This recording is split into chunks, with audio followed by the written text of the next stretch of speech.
मालिक दरबार में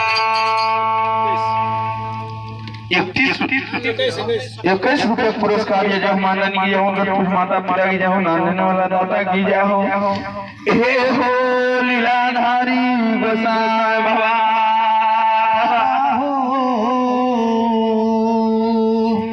आए ठाकुर जी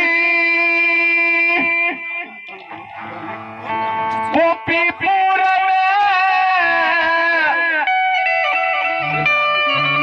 नगर में विदाता हो।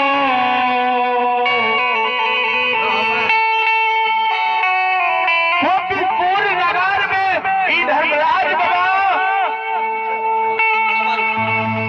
कल के जो भारी जुलूम भाई यदि ज्योति के नाम पे दान संस्कार भाज ते क्रिया करो भाज ते भारी कोई तो हे हुसैन चरोनी सरोता भगवान हेलो धर्मराज बाबा गांव समाज पोपी के मां बाप रोशनी मुखिया बाबा सरपंच बाबा हेलो कल के ज्योति के यहाँ मां नहीं कानो बेटा के जल्दी क्रियाक्रम करो जे पिता के आत्मा के शांति पूर में आत्मा नहीं भटकत बिना अंजल बिना नारी पुरुष के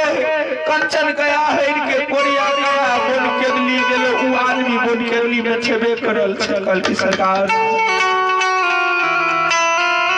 ई लीलाधारी गोसाई बाबा ई ठाकुर जी कहल के जे आप देखा चला जल्दी का चला देखा सब समाज ये ज्योति बाबा की क्रियाक्रम के तैयारी करे छे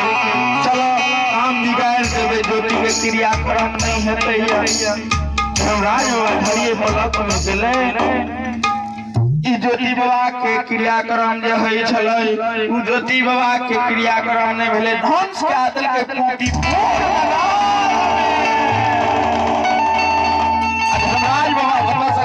आप चलू जल्दी बोन केली धर्मराज बाबा इन पूरी राशन से बोन केली के बाद ढाल के आये चालिए